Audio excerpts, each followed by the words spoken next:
It's a great honor for me to be here at the Empire Club of Canada today, which is arguably the most famous and historically relevant speakers podium to have ever existed in Canada. It has offered its podium to such international luminaries as Winston Churchill, Ronald Reagan, Audrey Hepburn, the Dalai Lama, Indira Gandhi, and closer to home, from Pierre Trudeau to Justin Trudeau.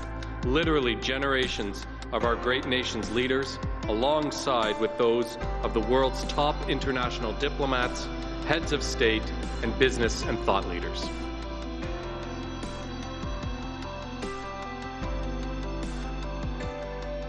It is a real honor and a distinct privilege to be invited to speak to the Empire Club of Canada, which has been welcoming international diplomats, leaders in business and in science and in politics. And when they stand at that podium, they speak not only to the entire country, but they can speak to the entire world. Good afternoon, fellow directors, past presidents, members, and guests. Welcome to the 117th season of the Empire Club of Canada. My name is John Westcott. I am a director and vice president of the Empire Club of Canada. And along with my colleague, our president, Antoinette Tamello, we are your hosts for today's virtual event, The Future of Renewable Fuels and Low Carbon Leadership in the Canadian Fuels Sector, featuring Bob Espey, President and CEO of Parkland Corporation, and the Honourable Seamus O'Regan, Canada's Minister of Natural Resources. To begin this afternoon, I'd like to acknowledge the land we are broadcasting from is the traditional territory of many nations, including the Mississaugas of the Credit, the Anishinaabe, the Chippewa, the Haudenosaunee, and the Wendat peoples, and is now home to many diverse First Nations, Inuit, and Métis people. We also acknowledge that Toronto is covered by Treaty 13 with the Mississaugas of the Credit. For those of you tuning in from across the country today, we encourage you to learn more about the traditional territory on which you work and live. In acknowledging traditional territories, I do so from a place of understanding the privilege our ancestors have had in the country since they first arrived here. I imagine they felt a deep connection to the land and yet likely did not recognize how that connection to the land was built on displacement of others. Delivering a land acknowledgement for me is an important opportunity to reflect on our human connection and responsibility to care for the land, and to recognize that to do so, we must always respect each other. I now want to take a moment to recognize our sponsors who generally support the Empire Club and make these events possible. Thank you to our lead event sponsor, Canadian Fuels Association. I also want to thank our season sponsors, the Canadian Bankers Association and Waste Connections of Canada. And our event partner, VVC and livemeeting.ca, Canada's online event space for webcasting today's event. Now, just for a few logistical items. First, if you're finding your internet feed is slow, please see below and click the Switch Streams button. And don't hesitate to press the Request for Help button available to you if you're experiencing technical difficulties. Our team will be happy to assist you. I also just want to remind everyone on this call that this is an interactive event. We encourage you to take advantage of the question box to the right of your screen and let us know what is on your mind and if you have any questions. It's now my pleasure to call this virtual meeting to order. The climate crisis is at the forefront of many of our day-to-day choices, such as choosing to recycle and compost or opting for reusable products rather than single-use plastics. Our government is also working on fighting climate change by setting the goal to be emissions-free by 2050. Today, we'll look at how Canada's fuel sector is helping support the process. The fuel sector is one of the largest contributors to greenhouse gas emissions. It's important to see what steps the sector is taking to help reach Canada's goal. Bob Espey, Parkland President and CEO, is joined by Canada's Minister of Natural Resources, the Honourable Seamus O'Regan. They'll discuss the role of the fuel industry in Canada's fight against the climate crisis. Without further delay, let me introduce today's speakers. Mr. Espey was appointed President and CEO of Parkland in 2011 and has successfully led the evolution of Parkland from a regional independent into an international marketer of fuel, petroleum, and convenience products. He has overseen several transformative acquisitions, including of Chevron Canada's downstream fuel business, the Ultramar business from CST Brands, the expansion of Parkland into the United States, and in 2019, the addition of Sol, which expanded Parkland's operations into the Caribbean region. Prior to joining Parkland, he held a variety of senior management roles across a diverse group of industry sectors and as a consultant in the United Kingdom. He also has experience in the Canadian Navy, where he spent 4 years as a commissioned officer. Mr. Espey serves as chair of the board of directors for the Canadian Fuel Association and is a member of the board of directors of the Society of Independent Gasoline Marketers of America. Minister O'Regan was appointed Minister of Natural Resources in 2019 with a mandate to put Canada's natural resources sector at the forefront of the fight against climate change. Prior to his role, Minister O'Regan served as Minister of Indigenous Services, and his first cabinet position was Minister of Veterans Affairs and Associate Minister of National Defence.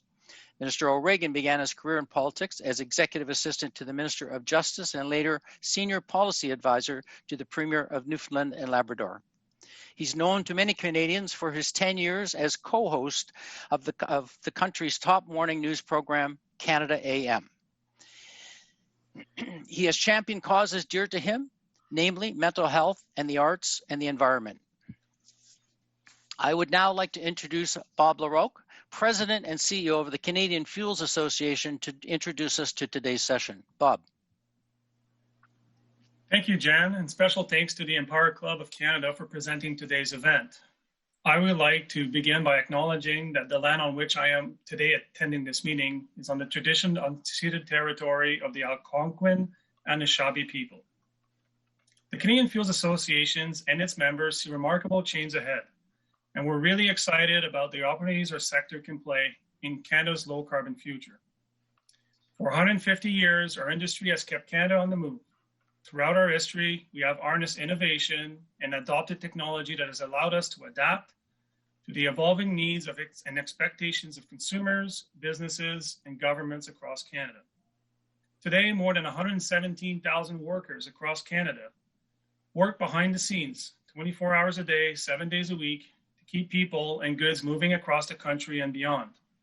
Our members produce and distribute 95% of the transportation fuels and lubricants that Canadians rely on every day. The value and reliability of our sector has been on full display throughout Canada's response to the pandemic. We are proud to operate critical Canadian infrastructure that has supported the movement of essential workers, protective equipment, and vaccines in the battle against COVID-19. We recognize that Canadians are experiencing the third wave of COVID across many parts of our country. The pandemic has challenged us all in a number of ways, and it has been not easy. We understand the struggles of COVID-19 has caused, and we must continue to all help and support each other. As we look forward to Canada's pandemic recovery and beyond, we know that we can continue to play an important role in building a strong and resilient economy while making a significant contribution to lowering emissions and reaching our national goals on climate change. Last fall, the Canadian Fuels Association released its vision for the future. We call our vision Driving to 2050, and we have outlined the role that the transportation fuel sector can play in Canada's low-carbon economy. Our vision is based on a three-pronged approach. First, the production of low-carbon products like bio-based diesel, high-blend ethanols and gasoline, and advanced biofuels. Second, innovation in our refineries, such as carbon capture and storage and co-processing that lowers emissions related to transportation fuels.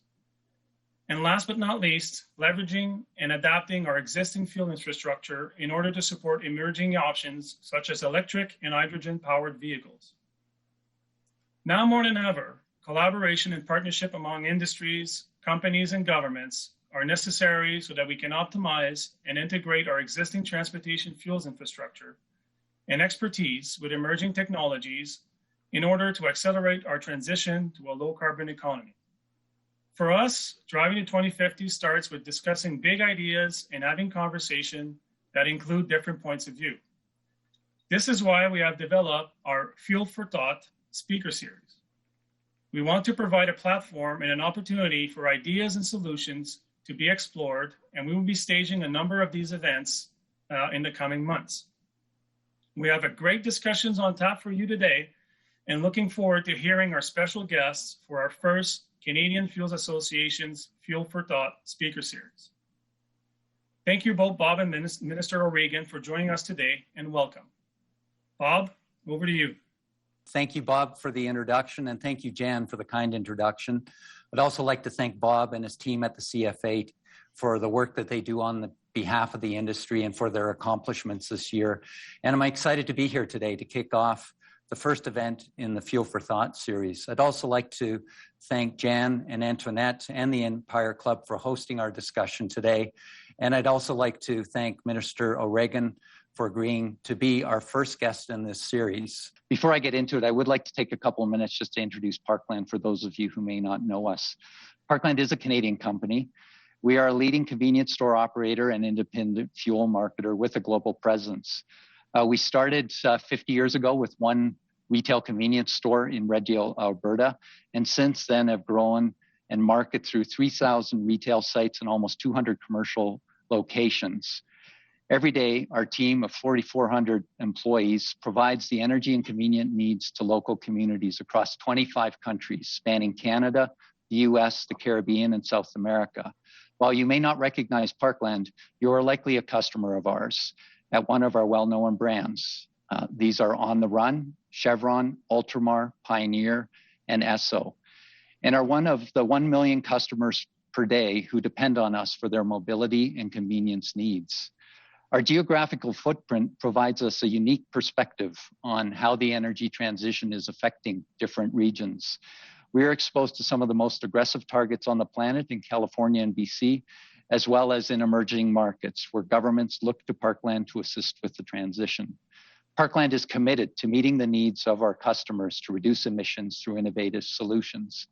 For example, Parkland's refinery in Burnaby, BC, which supplies 25% of British Columbia's transportation fuel and 30% of Vancouver Airport's jet fuel, has been working and is one of the first refiners in North America to co-process low-carbon fuels.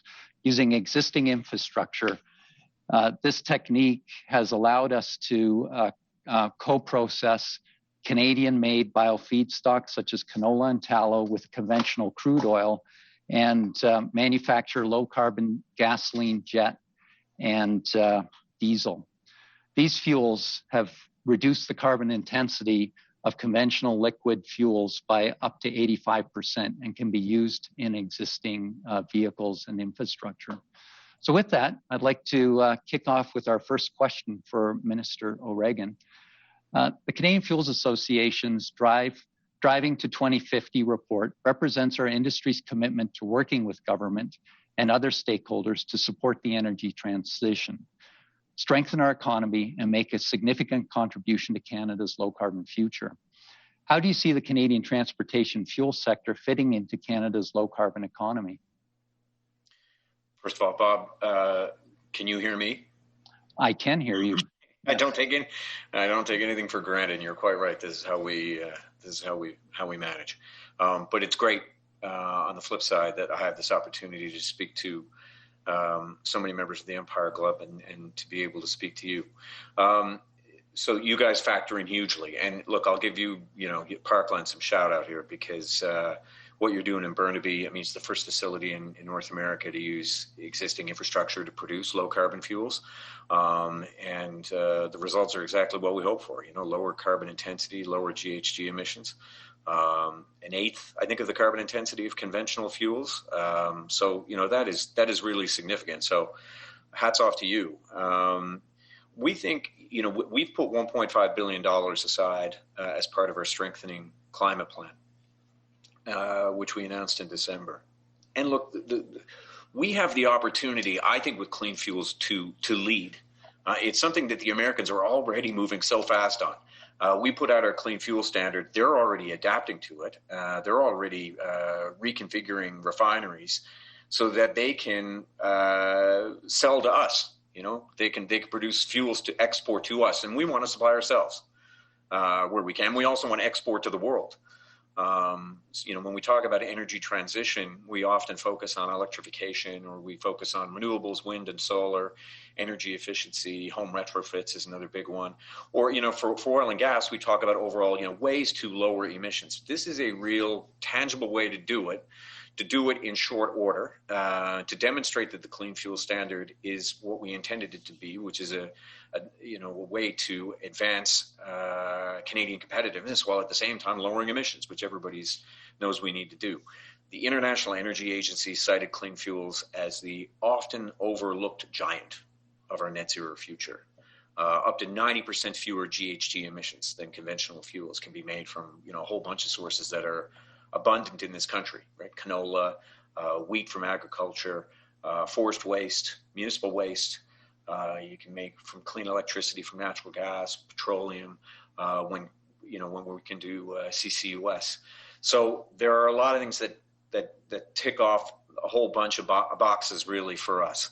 I often, Bob, describe, I'm a very practical guy. I mean, I'm broadcasting from St. John's, Newfoundland, where, for those in the audience who aren't aware, in this province, not only are we an oil-producing province with our offshore, but we are more dependent on the revenues from oil than Alberta or Saskatchewan. You guys in Alberta have done a better job than we have in diversification. We have to follow that because that's always important for any economy. But getting this right is extremely important to me personally. And finding, I think when you grow up in a place like this, you just have a very practical way of looking at the world. I'm not one given to ideology. I'm practical, and clean fuels and stuff that you guys are doing. It's practical. It allows us to lower emissions. It allows us to use current infrastructure and expertise, and it allows us to see significant reductions in GHGs and competitiveness now. Yeah, no, great. And look, the industry appreciates your support and understanding of the contribution we make to Canada and the Canadian economy.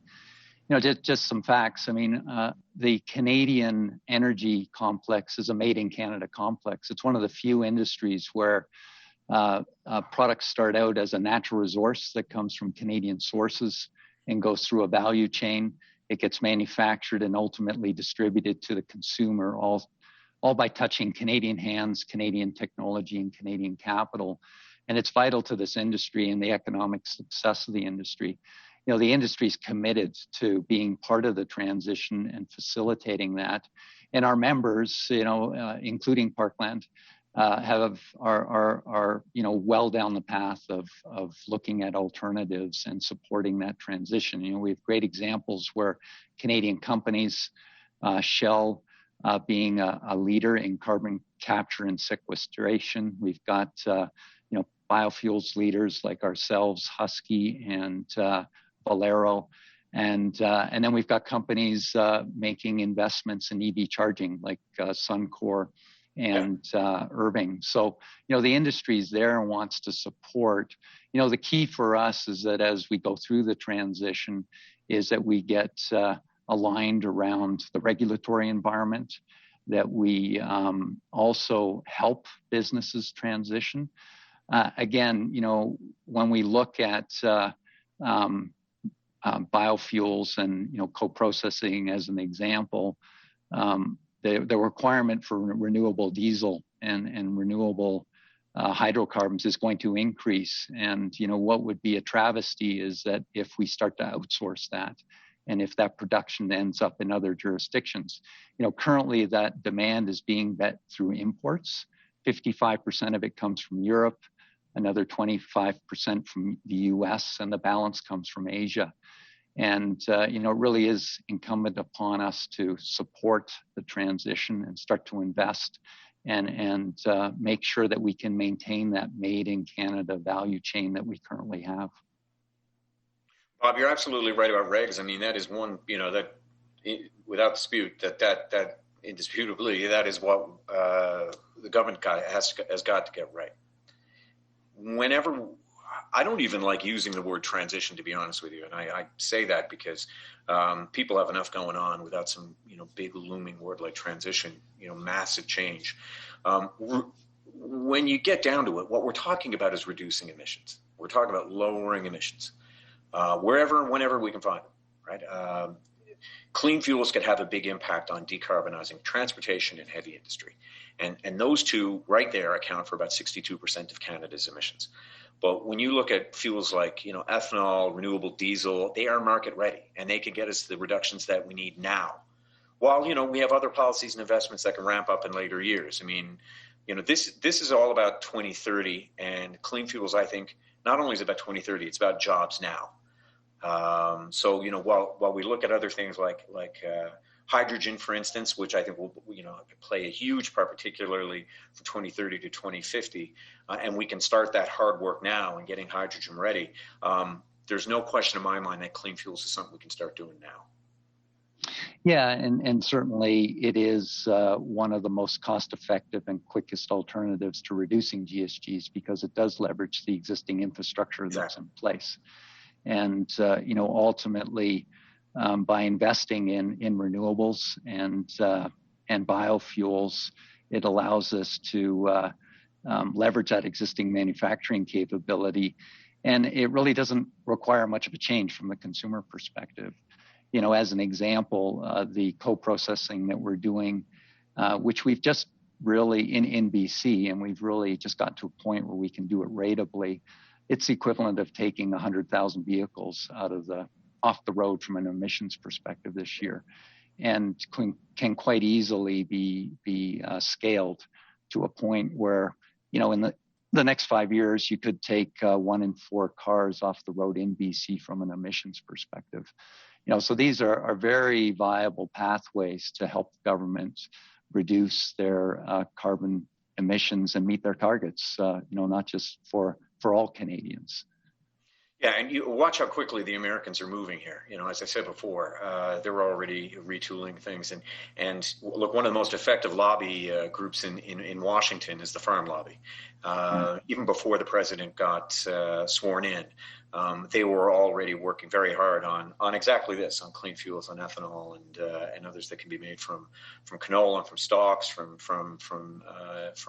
agribusiness. And when they move big, as we know.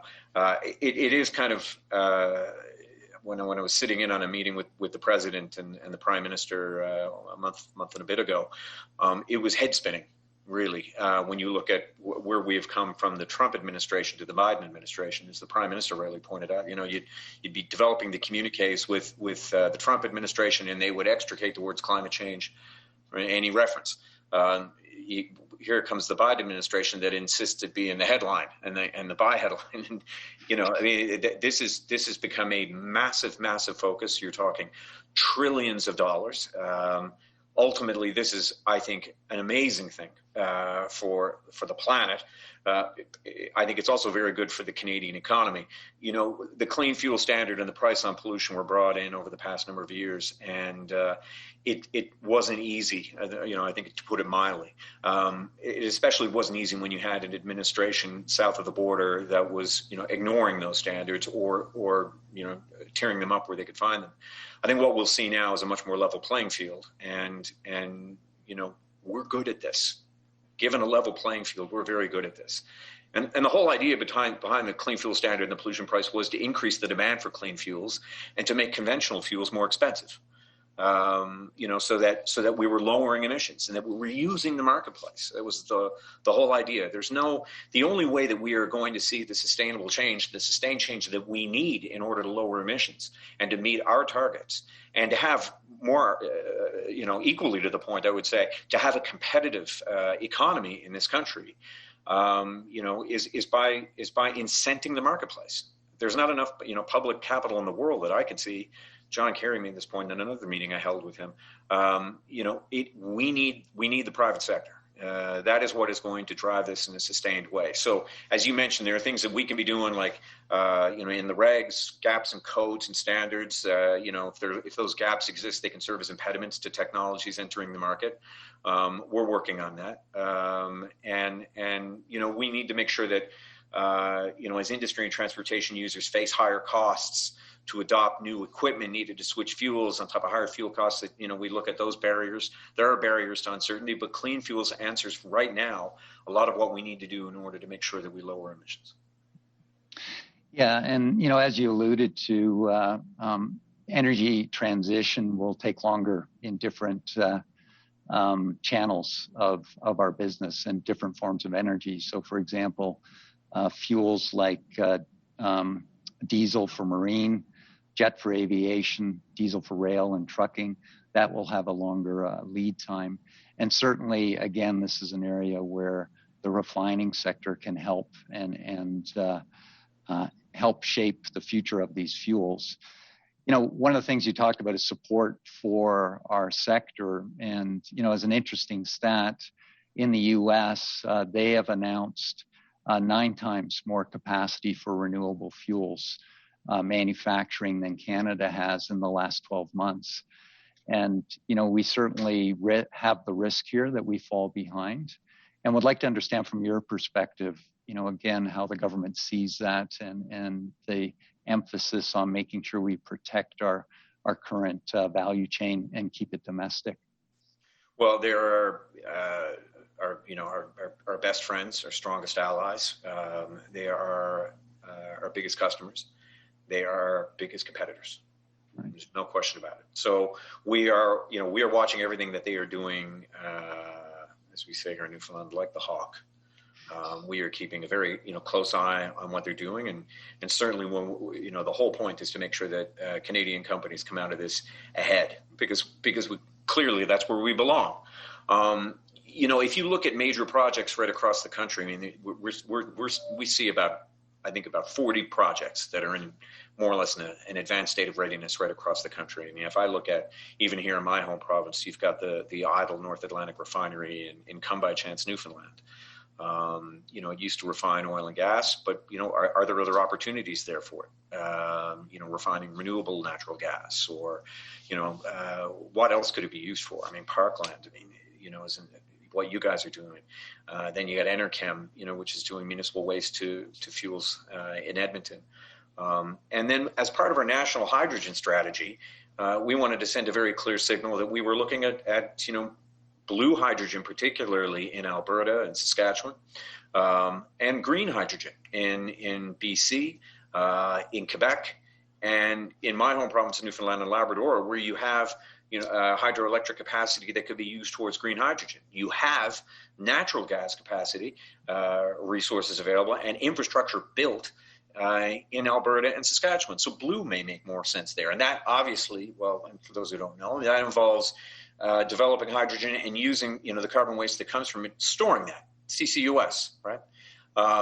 And we are working hand in glove with the Alberta government, with the Saskatchewan government, in fact, with provincial governments right across the country. Governments get how urgent this is. And I know that, there is always in the headlines, lots of to and fro. Trust me when I tell you that we are working wherever we can, hand in glove on this, because we understand what's at stake. I remember a year ago when I first got this job, shortly thereafter, and I was in Vancouver for Globe, which is the biggest clean tech conference in North America, held in Vancouver. And I said to them point blank that there was no reaching net zero without Alberta. There's no reaching net zero without Saskatchewan or Newfoundland and Labrador. I'm reminded every day, looking out through the window of my office at the supply vessels that head out to the rigs. Every day, I'm reminded of what is central to the economy of this province. But the next day I flew. It was the very next day I flew to Calgary with Minister Savage and a lot of the major players in the oil patch, and said to them, the flip side is we're not going to have a prosperous economy without net zero. We're not going to have a prosperous energy industry in this country without net zero, because as I think a lot of people who are in this audience, and I know investments changed. I mean, I said that right after BlackRock had made its decision to divest. That has accumulated now. And the greatest danger I felt to Canada was if, when these guys are making decisions in New York or London or Zurich or wherever, at the end of the boardroom table and the portfolio manager just says, what are we doing about combating climate change? And somebody just puts up their hand and says, we're divesting Canadian oil. And we just become that box to check. And that's pretty cold. But I think enough people around here know that that's often how it works. So the trick then is, okay, what's on the other side of the ledger That's the box to check that indicates that a jurisdiction is serious about combating climate change. And what we knew then was that it was congealing around net zero. And we know that now. That is, in fact, what investors are looking for, to know that companies or jurisdictions or regions of a country are taking this seriously. And industry responded, provincial governments responded, people got it. And I can tell you, the government of Alberta, the government of Canada take this very seriously. I take it very seriously. Everybody only has so much bandwidth, as they say. You can either spend it, playing politics, or you can get the job done. There are more people who are more interested in getting the job done than, I think, putting out good tweets. Right. Yeah, no, again, certainly appreciate that commitment to supporting the industry. And it is interesting. I mean, our industry has, again, as I said at the beginning, it is a made in Canada value chain with made in Canada technology. And we have some of the brightest engineers and managers working every day in this space, and ultimately, are well positioned from a human capital perspective to look at transitioning. Again, the question goes back to, ultimately this will need support and support from governments around, again, a regulatory framework, which you've alluded to, but also from a capital perspective, because the capital that'll be required, I think we can all agree that the change will come. The energy will still be there. It'll just be supplied in a different format. And, it'd be interesting to get a broader perspective on the capital that the government sees is required to do that, and how the government plans to facilitate that, because as the transition takes place, obviously utilization of infrastructure will be low until demand starts to build, and it would be interesting to get your perspective on that. If you were asking me to reveal the budget, that is something that is a dangerous occupation, and certainly won't be in the good books of the Minister of Finance. And to be honest with you, I mean, those decisions are being made right now between the Minister of Finance and the Prime Minister. I mean, suffice it to say that while many people concentrate on Chrystia Freeland's time as a journalist and working in New York and other parts of the world on business reporting and her books, she is a proud daughter of a farming family in Alberta, and so that is something I think that is always top of mind for her. And I think that she recognizes that there are great opportunities here. I mean, again, I think, and I can't say it often enough, that when change of this size often happens, the reflex action for anybody is to say, what is government going to do and how is the government going to lead? And that is important, but it can't be said. It also needs to be emphasized that the only way that sustainable change happens is with the full input of the market. The most important thing that we could do is put a clear and transparent, I think, price on pollution, and that we have the clean fuel standard there, so that you've got that certainty in order to make the investments you need to make. The marketplace has changed sufficiently that I think most companies know that if we don't adapt to changing standards and investor expectations, that's just not good for business. That's for sure. And so what I've often said about government investment is you obviously need to find good bang for your buck. I need to be able to go back to taxpayers and say, rightly, that we've considered something a good investment. And those are, and will it achieve what we need, which is an economy that continues to prosper and create jobs and lower emissions, meeting our net zero goals. And then the big one for me, coming from an oil producing province, is that no one gets left behind. No province. And I think particularly of oil and gas workers and their families, so there's been a special amount of focus on workers going through the pandemic and the demand destruction as a result of that pandemic, and then of course we had the oil price war. We saw negative $35 barrel there for a bit. That shook many of us in this industry, and we turned around and said, okay, we need to make sure that we don't lose talent. I often say, and there are people who somehow think that renewables grow on trees. They need to be built. Infrastructure needs to be built.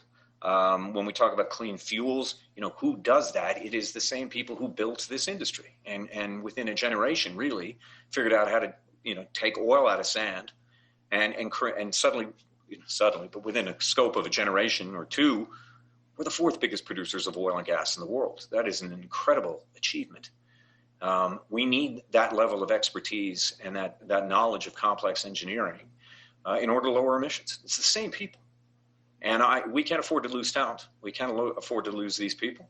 The Orphan and Inactive Well program that we put in, a year ago, at $1.7 billion, was meant to keep people doing good work that we need, using that expertise and experience that they have, knowing full well that we're going to need them as we move into, lowering emissions and an increased role from renewables. A, because it's what we need to do.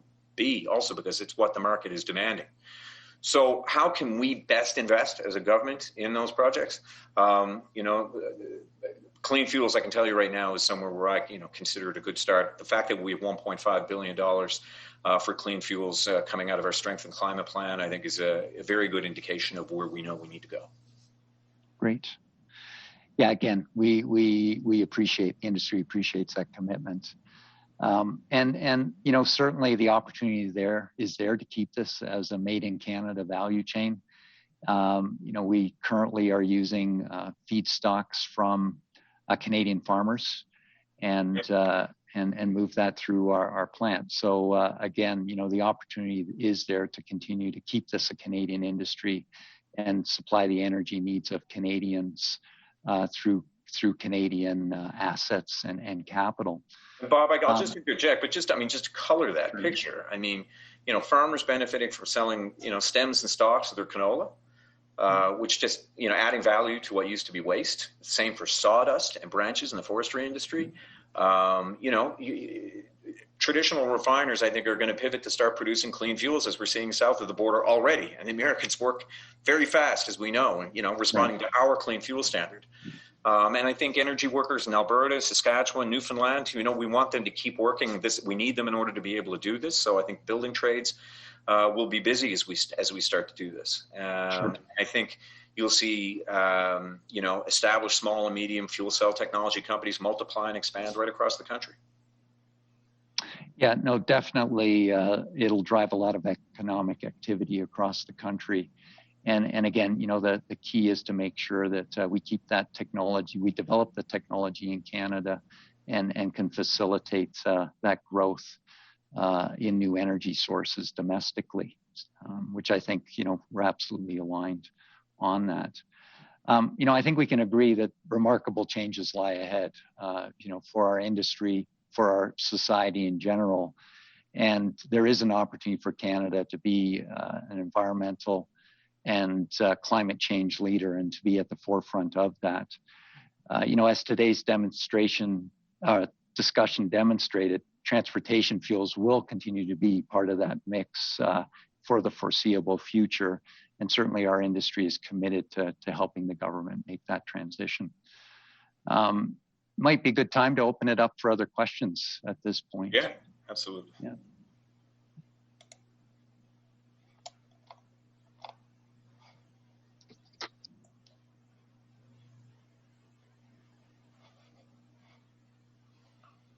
I think we're. I was wondering if I'm meant to press the button. Just waiting. No, I think we're waiting for a question to come in. Okay. Yeah. Okay. Hang on. Let me just get it here. It's on a different monitor here.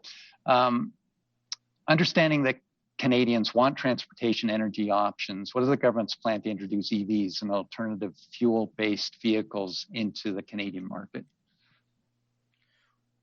First of all, we're taking the supply chain on that particularly seriously. It's something that I raised with the new Energy Secretary, Jennifer Granholm. She is particularly, I think, well suited for the role, especially when we talk about EVs, because she was governor of Michigan during the trying times of 2008, 2009, when it looked like the car industry in the United States was going to go bankrupt. In fact, we did see bankruptcies, but we also saw tremendous revitalization of the American industry. And now, I think with her leadership and the leadership of the president, they're squarely focused on EVs, and so is Canada, which is the good news. And, I don't need to tell you how many times, a car goes back and forth across the Canada-US border in terms of parts, and by the time it's fully assembled, this is a very, very integrated supply chain. It is one that the Americans are very much aware of, so are we. But now it's expanded, so now you're not just talking about the composition of the car, it's the battery, and ensuring that we have the critical minerals in order to supply those batteries is also something that the Americans are very keen on, as are we, and as are other like-minded countries and customers of ours. So this is something that we often say whole of government, and some people are probably sick of hearing it, but really is a whole of government approach. It is something that we are all quite preoccupied with. We think that Canada can be a leader in EVs from, as we'd say in Newfoundland, stem to stern, from the actual mining of critical minerals to developing that battery technology to actually assembling the cars. And we've begun the work of building recharging stations right across the country. And it's one of the more pleasurable parts of my job, actually, is being able to open up those right across Canada. And so we're looking at that. We're also looking at things, you're right to bring up something that, squarely belongs with government, and that's on regs, harmonizing codes and standards to make sure that in Canada and the US, you've got seamless EV travel. That's stuff that we're working on right now. There's huge potential there for us. And I think there's huge potential. If you look at Alberta too, it's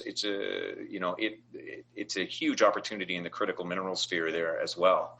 We need lithium, and there could be upwards of, I think it's in the Leduc formation. There could be about 10 or 11 million tons of lithium carbonate there alone.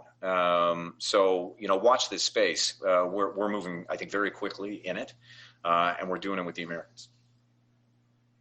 Great. Do you foresee Canada moving to a common set of low carbon standards across the country, reducing differences between provinces? Something that obviously I'm not going to. Is it something I would like to see happen? Yes. Is it something that, we obviously have to sit down with the provinces and work out? Yes, absolutely.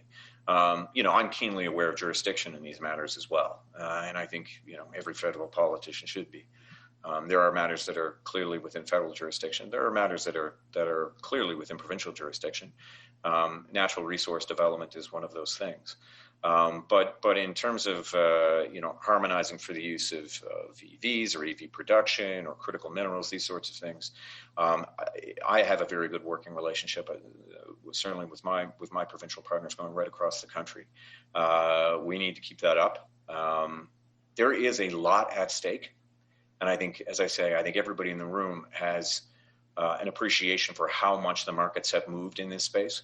Government needs to keep up, and we can't be squabbling about these things. So wherever I think we can harmonize in this country, we need to be able to do that.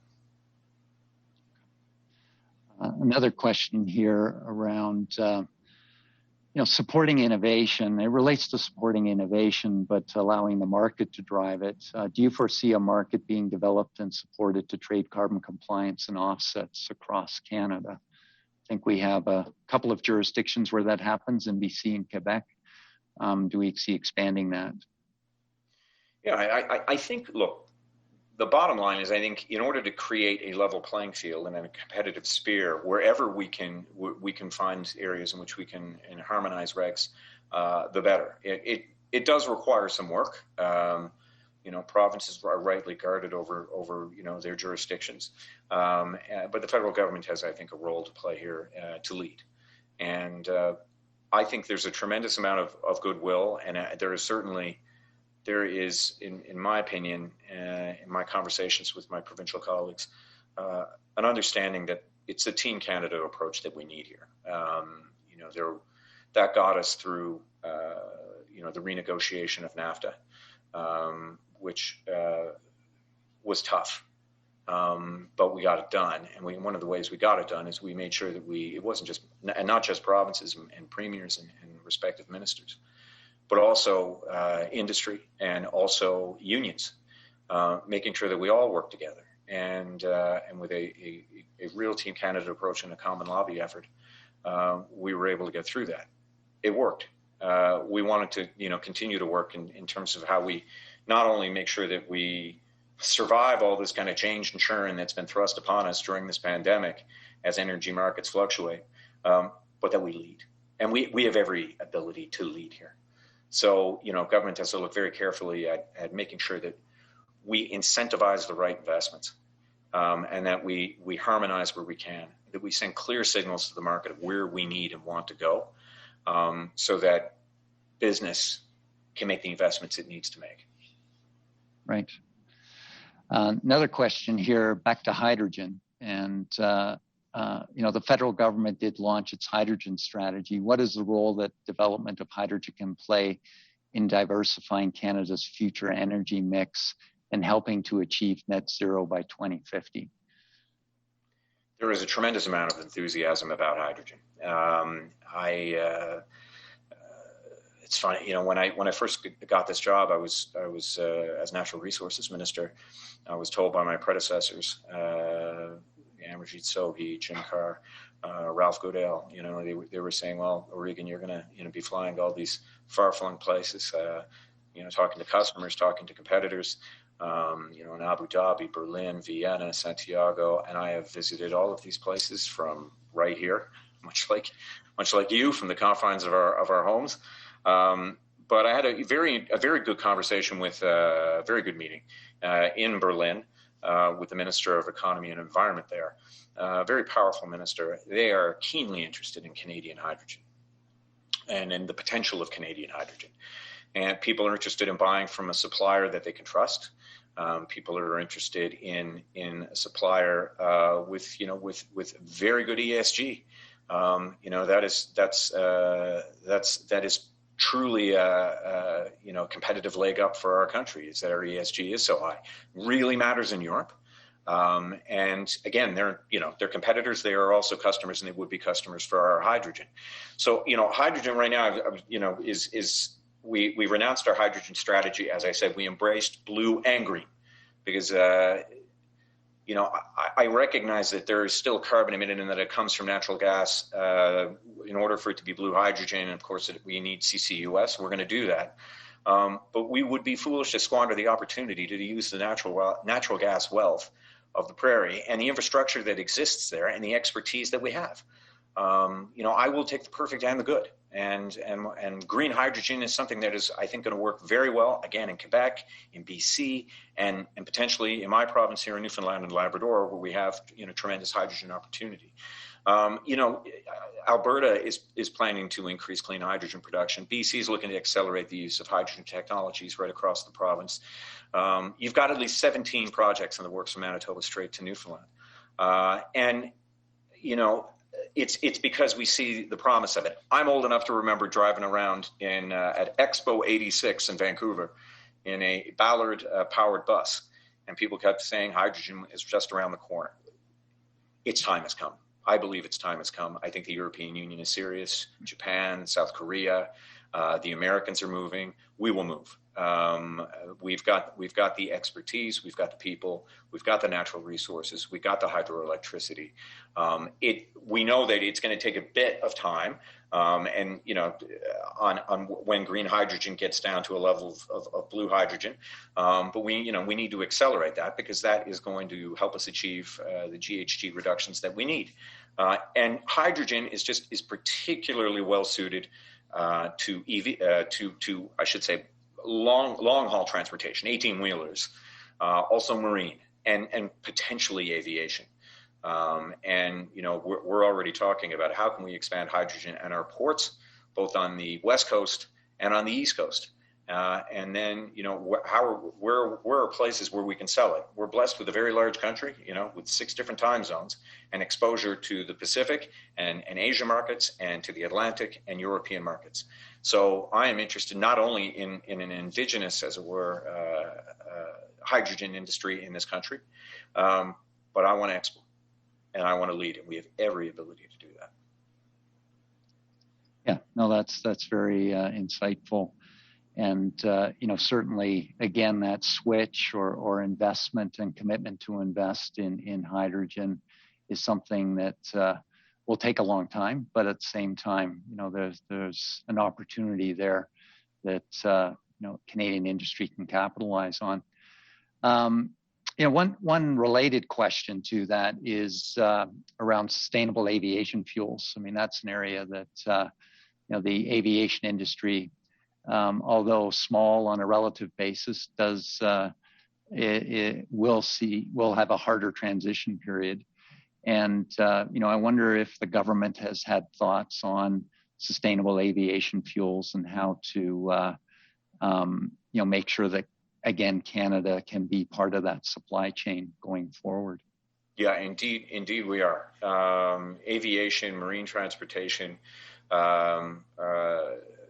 Initially, we weren't sure how big they were in terms of total emissions, and we realize now that it's quite big. Just to give you an idea, have you ever given the monster transport container ship that got stuck in the Suez? You think about that, and you think about the backlog of, what was this, some 200 ships that I think it had accumulated waiting to get through the Suez. One of the monster ones, like the Ever Given, was, I read one report that said it was emitting the equivalent emissions of 50 million cars per day because it's burning bunker. That is mind-boggling. So we can target certain industries, aviation and maritime, as well as a lot of heavy industry that may be open to hydrogen, or until we figure out hydrogen, get it down to that scale and to that price point. Are there clean fuels that could take the place of bunker, for instance?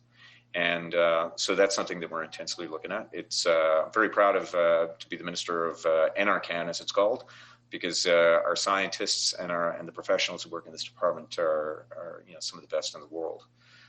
So it's something that we're working on. It's also something that we're working on with our American friends in the Department of Energy. Great. Well, thank you. And I think that's our time together is drawing to an end here. I would like to thank you for your time today, Minister O'Regan, and some of your insights, and particularly, again, the commitment to helping Canadians and Canadian industry through this pending transition. Again, from the Canadian fuels perspective, our industry is committed to continuing to provide Canadians with low-cost energy alternatives, and also supporting the government in their targets to lower emissions. So again, would like to thank you for your time today. Look, and ultimately, we need to harness the market. Not only do we want to lead the world, but we want to make sure that our standards are of the highest, that we are lowering emissions, that we are making money, that we are increasing the prosperity of this country, and we continue to create good jobs. None of this is easy. That's for sure.